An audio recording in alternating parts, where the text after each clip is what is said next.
Thank you.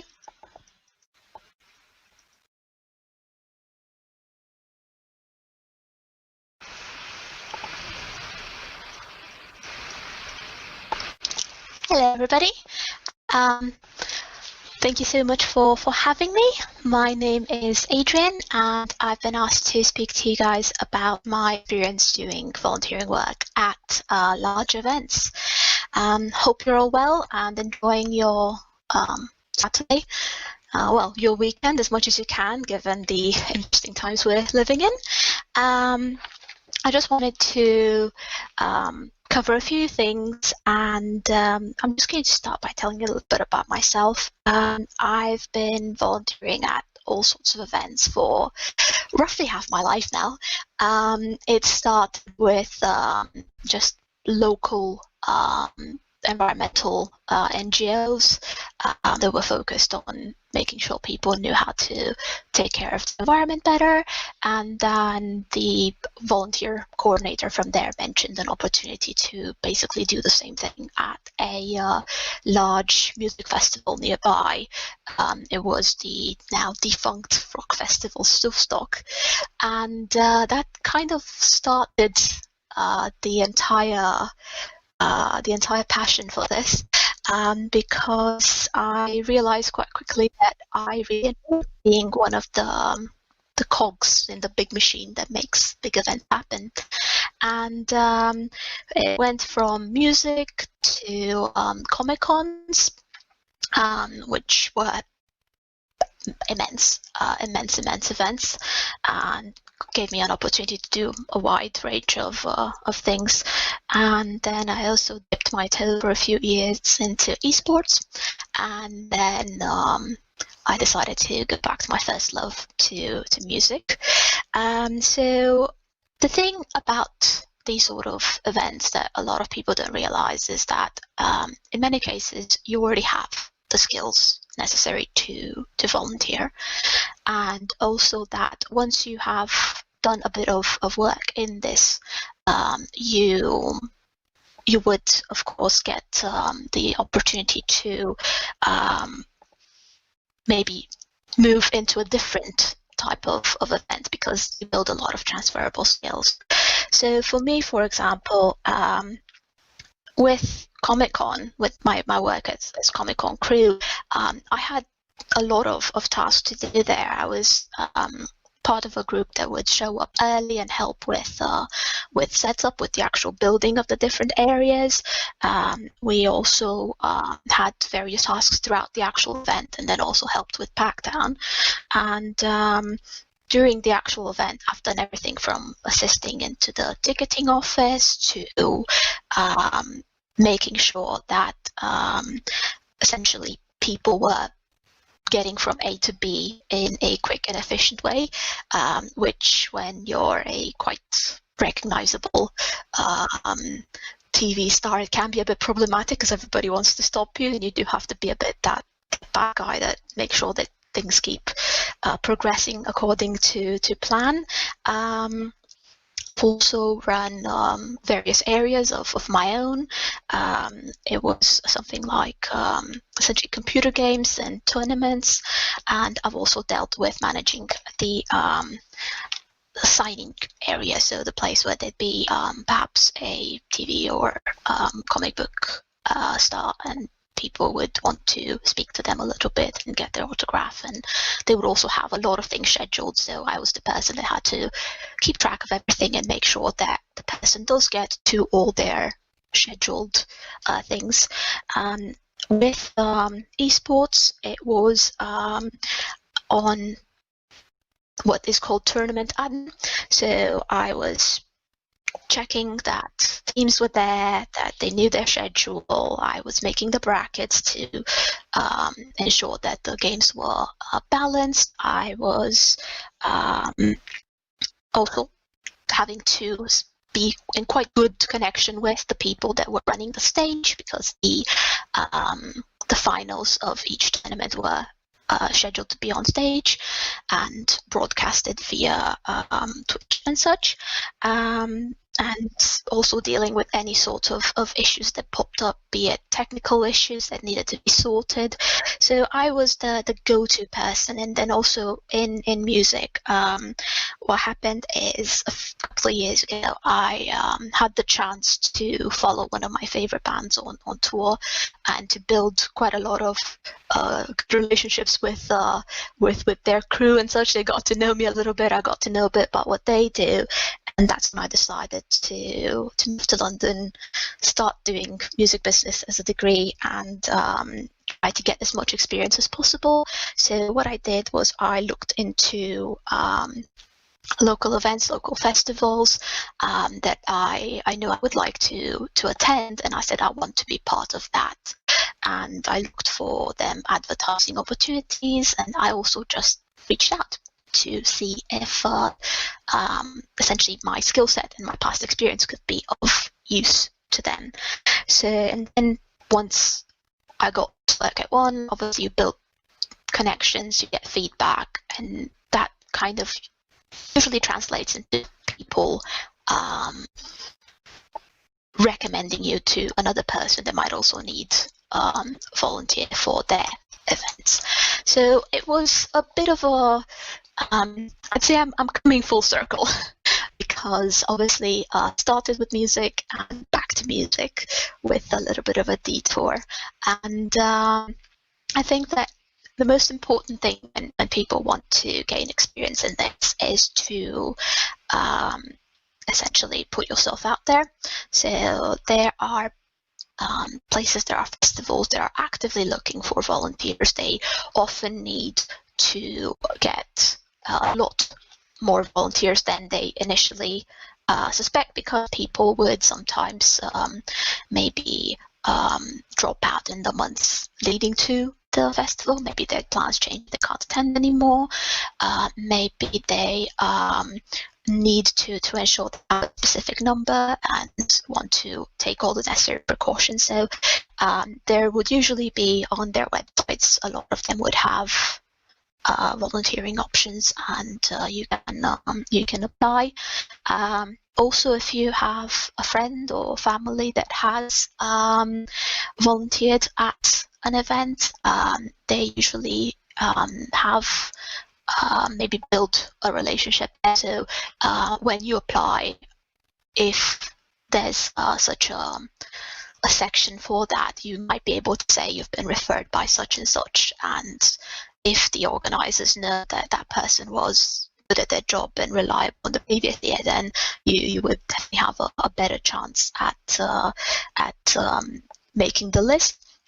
And for this purpose overall, for finding a place to volunteer at, I think one of the important things is to first of all figure out what sort of skills you might already have, because a lot of us don't realize that we might have already done similar things. Like if you've done something related to customer services or admin, you already have that sort of the patience to maybe be asked the same thing again and again by multiple people, or the idea of, if you don't know what you do, you know to refer that to a supervisor and ask. So if you've already done certain things, you would already have the skills, and it's always a good thing to have something like an elevator pitch sorted, where you know what skills you have, you figure out what skills they could use, and you basically contact them and put yourself through by saying, "Hi, my name is such and such. I've experience in this, this, and this. I was wondering if you might be looking for volunteers for your upcoming event." And they might tell you that they're all that they've already decided they're volunteers, especially if it's a bigger event and you're just contacting them maybe a month before it. But they might still want you to maybe send them an email or a CV or an application, and they might consider you for next year, send you an email when they're looking for volunteers next year. So figuring out what your skills are and reaching out to the places where you would like to volunteer is definitely a very good idea. And I think one of the most important things is to figure out what you would want to get out of that. What is your end goal? I mean, there might be people that want to get in a specific part of events, and you might be able to try to find out exactly who does that in an event and see if there's any chance that they might allow you to shadow them. Or if that's not a thing, then they might be willing to have a little chat with you to give you an idea of where to start and how they started. So it's not necessarily the sort of thing that you do and that's it, done. You could use this to get essentially a lot of at least knowledge on what you should do to reach where you want to be. So that's definitely something worth keeping in mind. When I was working at Comic Cons, for example, I did see quite a lot of people that were not really interested in doing it again, and perhaps working towards building a career in it, and that's absolutely fine as long as you're of course putting the correct work into it. There were cases in which people wanted to volunteer for that one day where that celebrity was attending the event, and they were able to do so.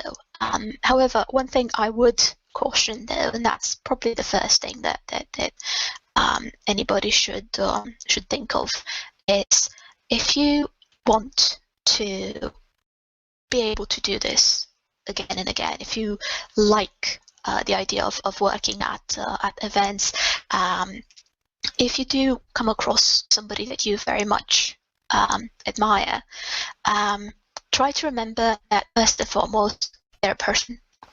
They do not know you. You might know their music, you might have followed their lives, their careers, everything, but to them, you are a stranger. And I've seen quite a lot of people that went quite excessively a bit more towards the fangirl area of things, and it genuinely made them uncomfortable. And I think when you're a volunteer, you are at work. It might not be the sort of work that you're paid for, but you are still at work. So while obviously being polite and professional and nice to people that's the bare minimum, in many cases you won't be stopped if you do approach them, especially the way it was at Comic Cons, right, where they were sitting at the table, and if they didn't have a queue, obviously crew were more than welcome to come and say, hi, I admire your work, can I get something signed, sort of thing. But you do have to put first and foremost the idea of you are there to work, and if you do want to, oops, sorry, cat is scratching my chair. The thing is, if you do want to work again at these sort of events, as most people I would imagine would, it would be very good to make a good impression, and for that it would be important to be there early if possible. If an event starts on this day and they tell you volunteers are needed from this day onwards, if it is within your means to come a bit early and see if you can help with anything, it might help. And that might be appreciated. Obviously, do make sure that you communicate with the volunteers coordinator and discuss everything. That's actually one of the big things. Communication is extremely important. You need to ensure that you understand what you're supposed to be doing, that you have a way to contact somebody if something goes wrong, that you know what there is to be done in case of an emergency. Usually they will brief volunteers, and especially in bigger venues, they will tell the volunteers what each code means and what how they should act if they hear that code over the tannoy. That can be quite important. And also, if you ever need to leave your spot, your role, because let's face it, sometimes we all need a bathroom break. The important thing is to ensure that you don't just leave that spot, that you communicate and ensure that maybe somebody is sent to replace you, or to just cover your spot essentially for a little while, or at least aware of where you disappeared and why. If you already do have a colleague, usually people are assigned to various tasks in pairs. I would personally both discuss it with my colleague as well as the message to the person that's in charge with all of us. Usually whoever's volunteer coordinator would provide their details, and they would know exactly who their little their team is in all points of view and where everybody's supposed to be. So that's always a good thing, to ensure that people know where you are or why you're not at your station. I think another thing that's quite important once you're there at the actual event is to be prepared, because you might find yourself in a situation where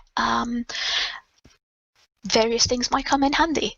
I am quite bad for it. Throughout the years, I added more and more and more and more to my kit.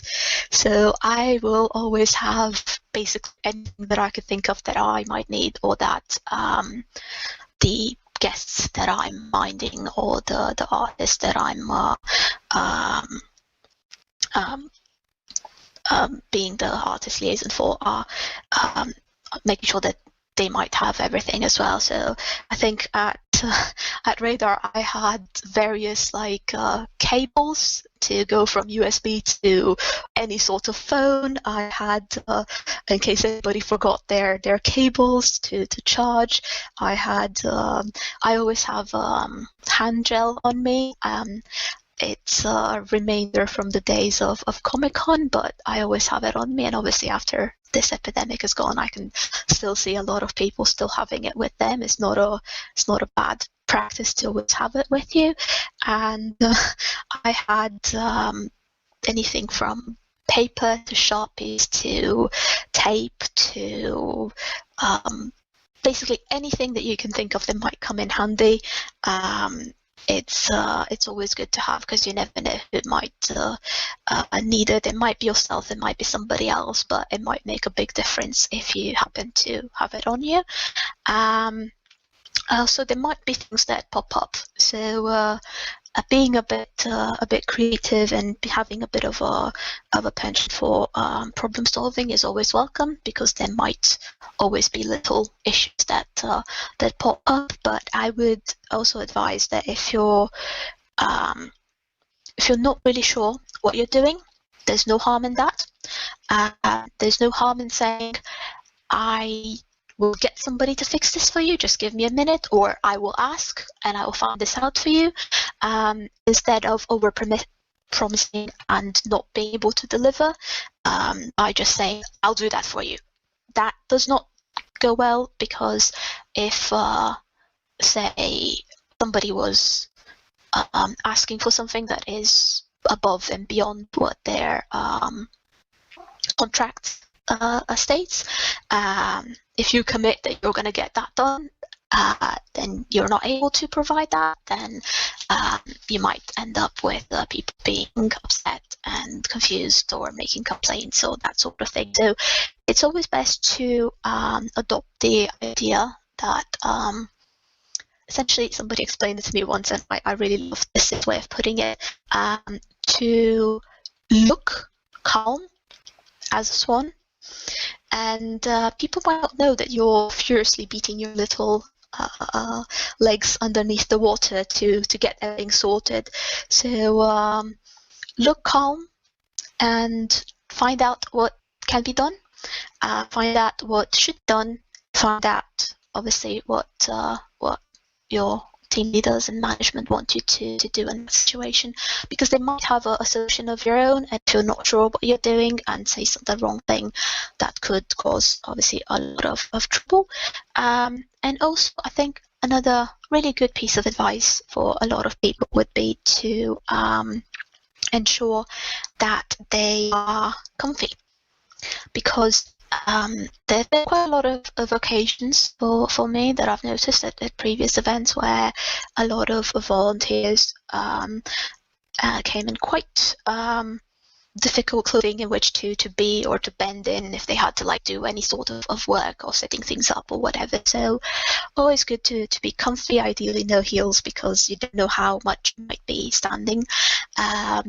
Obviously still be yourself. I mean, the war paints are always on as far as I'm concerned, and that can actually help, because at the beginning, when you're new to an event, especially people already know each other, or maybe they've worked together before, they're all going to know each other, or there might be cases which nobody knows anybody, and it's never a problem to admit, hey, sorry, I forgot your name. People won't feel bad about it. They won't look at you funny or make you feel bad about it. We all make that mistake. It's a lot of information to take in at once at times, and sometimes you might find that people remember you even though they don't remember your name. I do remember a full esports event weekend where people seemed to not remember my name at all, but I definitely knew that Sparkly Lipstick Girl definitely was me. So that's a thing that can happen. And I think one of the also important things to do while you're at events is to, like I said, you'll meet people, you'll network, you'll find out what everybody's doing, what perhaps might even find out what they're looking to do, and building these connections. Something that can be quite good for you overall, because maybe you hear of another event that's also looking for volunteers. Maybe somebody's doing a course or something that you were interested in doing. You can find a lot of people that might have the same sort of career goals as you, or that have already achieved those career goals, and they might be able to tell you a lot about, to give you a lot of advice. So it's always helpful to do that.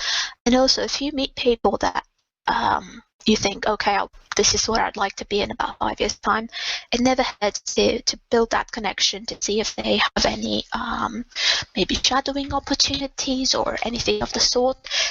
It can be something that would help. And another thing that I would also advise is, even though you might be stationed to do one thing, might get to the point where things are maybe a bit quiet, or maybe you see something that looks like they might need another hand, and it never hurts to ask, hey, can I help you with that? Because that just is you showing that you're flexible, you're willing to do work, you're willing to help, and you're basically the sort of person that they can then assign to a different task, and it's kind of how you then learn to do other things, and learn even more about the event and how it runs and history. And I think another important thing to do is to ensure that you're very much aware of what's going on around you. The idea of reading the room is something that is very important at times. I'm not necessarily saying you need to be very quiet or copy the behaviors you see or anything of that sort. It's just to pay attention to how things are going on around you, and see if there's a specific way in which things are done, and that might be something that essentially you might need to fall in line with if needed. So for example, I remember an occasion when I was at a Comic-Con, and we had a few guests from a popular TV series that had traveled all the way from LA the previous night, and they were absolutely knackered. And it was quite obvious to see that they were very polite and very friendly. And every time somebody approached them, they would quite visibly put a mask of energy on and be very friendly and very open and energetic. But if the queues died out and they were with their handler again, with the volunteer that would be taking care of them for that weekend, it was quite obvious to see that they were very tired and they just wanted a cup of coffee and to essentially not chit chat a lot. And it was very helpful when people picked up on those little things and didn't pester them, because that just makes them more comfortable and able to do their job there as well. And you as the volunteer might get good feedback for that as well, because they realize that, when they kind of realize when you know them. They realize if you know who they are or watch their series just by how you talk to them and everything. But they do appreciate it when you keep it professional and keep it in a way that you're not adding to the load. You are there to help make things smoother for everybody. So that's definitely something to keep in mind. But there's I think one of the few things I've not covered relates to ensuring that you keep track of everything that you've done. I have a notebook, an actual physical notebook, somewhere. Well, I know exactly where it is, but I forgot to unpack it for today. And basically in it, I'd mentioned my entire little history of the various events that I've worked at and the sort of tasks I did at all of them. That is because I find it very helpful to keep track of the things that you've done and to reflect once you're home from an event, to reflect on what sort of skills you developed and or maybe got from doing that event, from working at that event that you didn't have before. And that very much helps because a lot of these skills are transferable. They might help you at your work, they might help you in volunteering at other events, they might help you if you want to learn more about whatever industry it was you volunteered for. So that's definitely a thing. We often gain skills without realizing that we've gained them. It's just something that we do, and then when you see a list of skills in a job ad, you might not realize that you've done all of those things. So it's always good to reflect on everything that you've done and try to figure out what you've learned and maybe which of those skills you want to further develop and how. Another really good point, I believe, is to try to keep in touch with whoever was your volunteer coordinator, or even just the other people that you've worked with, but ideally people from within the organization that you volunteered for. Try to keep in touch, try to find out they might have feedback for you, and mind this might be both positive and constructive, and really take it to heart, because it's always helpful to see how others perceive us and what they perceive our strengths to be and what they perceive our areas of improvement to be, because working on those things and even just wanting to know what that person's opinion of you is can help you grow as a person. And it also means that it definitely puts you in a good light with the people that you worked with, because it definitely sends the message of, okay, such and such maybe was a bit green, they didn't really know what they were doing, and maybe they made some mistakes, but look, they've wanted feedback, they wanted to know what they could do better, they're interested in doing this next year as well. So it's sending a really good message about yourself as well. Some of these things you might do naturally, they might just be something that you do. Some of these might be learned behaviors. I frankly didn't realize I was doing some of them until I had essentially a lecture on volunteering at events during my course, and it was quite interesting to see it from the other perspective of the person that's actively looking for volunteers and what they like to see in volunteers, what they don't like to see in them, and the sort of traits that would cause them to call that person back for the next year, even though they may have made a mistake or two. Mistakes aren't the end of the world. We all make them. Ideally, we should try not to. We should try to first ask if we're not sure of something, but sometimes they do happen.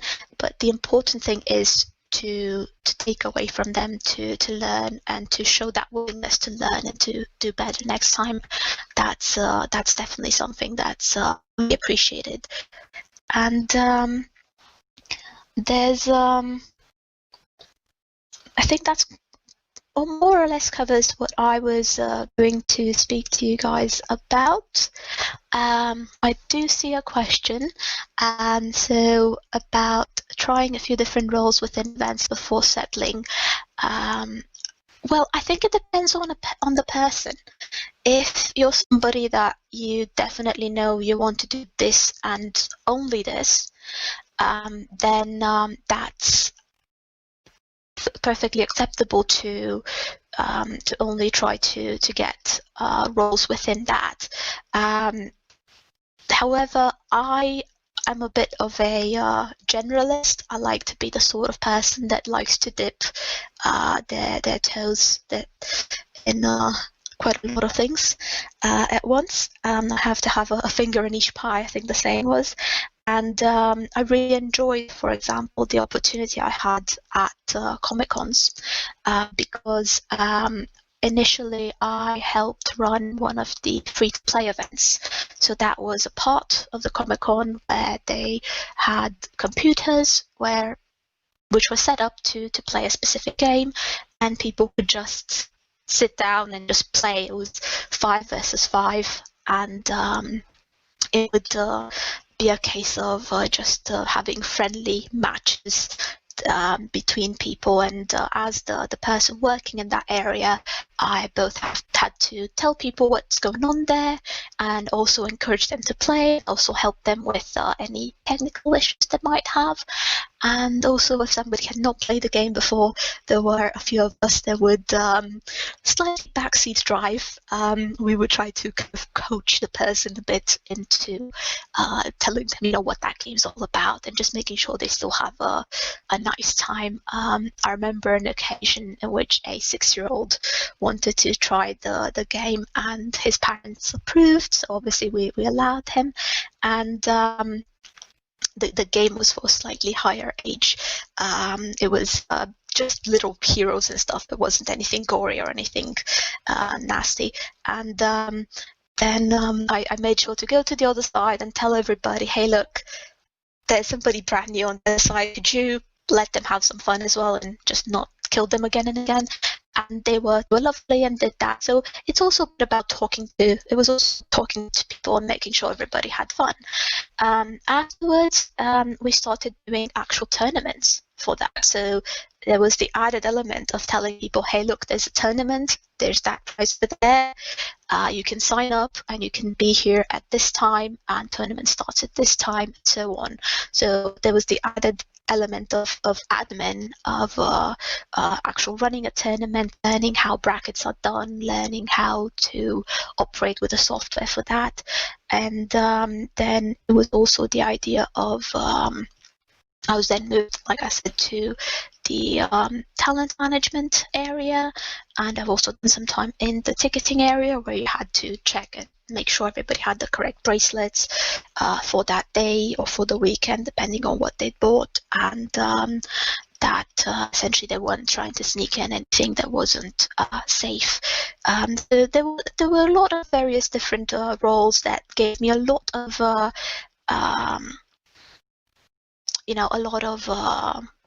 depth into the idea of what goes into every event and what goes into essentially ensuring from every step of the way that the event not just happens, but it obviously happens safely. Because, for example, there'd be a lot of people that would try to, they'd have a beautiful costume and they'd have a actual metal sword.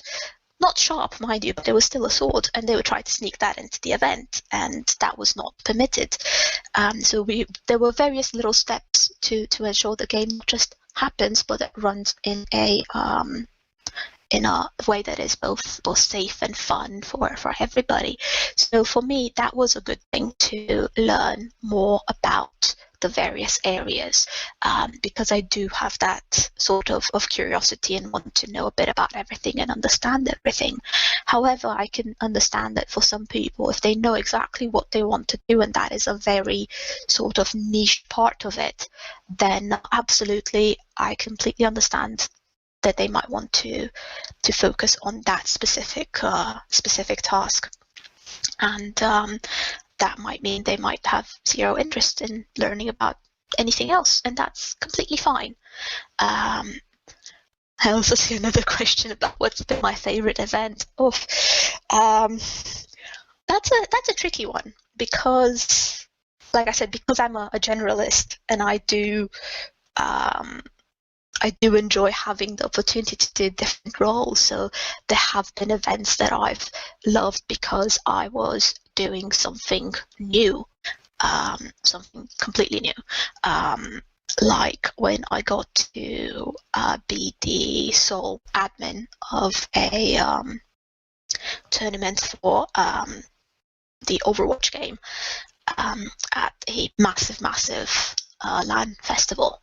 And that was both scary, because there's a lot of people that are relying on you to do well, and you are the only person that can ensure that that specific tournament runs well. If something goes wrong, it is on you. So that was quite nerve-wracking, but really good from that end. It was a fantastic challenge. And I also loved the idea of once again being artist liaison, but this time for music, especially because I had the opportunity at Radar to be right next to one of the stages, so I would make sure that everybody is okay. If you need anything, okay, good, and then I just make like 5 steps to the other way and watch a little bit, and then maybe come back after 5 minutes again. And I think some of them got a bit, well, not worried, but they were definitely happy with the idea that I was not abandoning them, but also really wanting to see the event, especially because obviously all of them were going to go on as well. So that's definitely something. I think that's the most important thing, though, to take enjoyment from all things as much as you can. My best approach for a situation in which I was not enjoying the role at all. Well, that did happen. Because while I'm grateful for the opportunity of obviously learning a bit about everything in an event, and I do enjoy that, there was a case in which I was doing ticketing, like checking bracelets and such for the event that I was working at. It was a Comic-Con that I was asked to do that for. It wasn't the sort of task that I found challenging, so that's partly why I wasn't really enjoying it at all. There was never going to be a moment where there was going to be some sort of crisis that needed solving. So that was a role I didn't quite enjoy. But I think the important thing is to first try to figure out what you can learn from that, because that is always helpful. And also to bring it up with the person that is volunteer coordinator, because in some cases and in some situations they might have other options. They might be willing to move you around. In other cases, they might just be able to help in a slight other way. Maybe ensure that, say, if for example, one of the issues we had is that it was at some point quite busy and we couldn't really get an hour for lunch as we should have. They ensured that they got food delivered to us, to our desk. They asked us all what we wanted, and they said, no, we're sorting this out for you. Apologies for this. And they did bring a few people to assist, so that half of us could take that hour off, and then some of us could still work, and the other way around. But yeah, I think communication is the most important thing in that, because sometimes you might be able to get some assistance with that. For example, if you're not enjoying the role because somebody there is making you uncomfortable, then obviously that might be something being looked into. I have seen cases in which people were genuinely bullying a newer member of crew, and they had gotten away with it previously because people were saying, well, they've been crew for years and years at this Comic-Con, they're sorted. Even if you tell anybody about it, then nobody's going to do anything. But there have been cases in which people were genuinely bullied and nasty to each other, and it was reported. And obviously, the volunteer coordinator realized it's not that person's fault that they're not enjoying the role. It was because of other factors, and they were either able to move them to a different task or severely reprimanded the crew member that did that, because obviously at the end of the day, one of the most important things is to be nice and polite with each other, to be willing to work together. There will be disagreements, of course, personalities clash and such, but whether or not you like each other, you have to be willing to work together and be polite to each other. That's one of the most important things. And I see another question here. Do you recommend ear defenders at music events? I personally do use ear protection at most events that I've been to. That is mostly because I've promised myself that I want to do this until I'm very old and very grey and barely keeping myself standing. And keeping my hearing is a big deal for me. And I also think that a big factor in this is also because I'm slightly weird. I have audio-tactile synesthesia, so it's sometimes a good thing to kind of like muffle down a bit of those perhaps really loud noises, because otherwise maybe one of them might be like making me a bit like, like a weird shiver, and I don't want to look like I'm slightly crazy because of it. But back to the main bit, the important thing is to keep yourself safe, and ear protection is a big part of that. I would definitely recommend it, especially if you plan on working events and doing this as a career, basically. I think when I was younger and I was just going to the occasional gig every so often, especially while I was a student, I couldn't really afford to go to a lot of gigs. I thought I could get away with not wearing them, but I would have my ears ringing for a few good hours once I got home. So I would definitely recommend wearing them, regardless of whether you work in the field or just go to gigs every so often.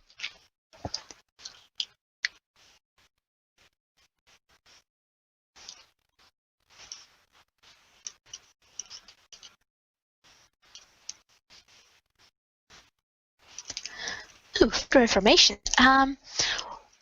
Well, one of the most important things, right, when you want to, if figure out what you want to do, where you want to volunteer. Obviously, I think you should first off base it on your own tastes and such. If you are not into let's say motorbikes, and you volunteer at a motorbike convention, you're probably not going to enjoy yourself much and enjoy the idea of volunteering and working at these sort of events. So I think one good place to start is where your heart lies. So for the things you like, figure out what sort of events and functions happen for that, and then look up on their websites, find out if they do volunteering opportunities, if they look for people for those events. Another helpful thing to do is to genuinely Google volunteer at events sort of thing, and you might find a list of skill sets that people usually are looking for. You might find the sort of like deadlines and stuff. I know that there was a website that I actually don't remember right now, but there was definitely a website that was looking for volunteers for all the big festivals in the UK. I can definitely try to source that out, and that would be where people were applying, and they'd have their little shifts and everything there. I think also reaching out to various events that you would like working at is also a good thing. Like I mentioned before, I kind of developed a little bit of a an elevator pitch, if you'd like, about what I've done in the past, what I'm looking into doing, and just wondering if they might have any volunteering opportunities. And that's actually been quite successful on a couple of occasions, a lot more than I expected it to be. But I think the most important thing is, right, if you don't ask, you don't get.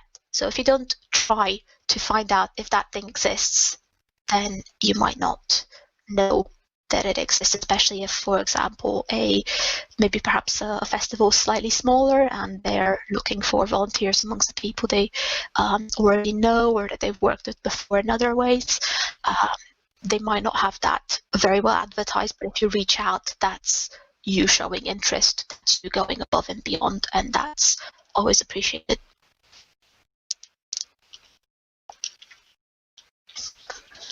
Thank you very much for having me. I hope you all have a lovely, lovely afternoon and a great time both today and tomorrow with all the other sessions. Take care. Bye-bye.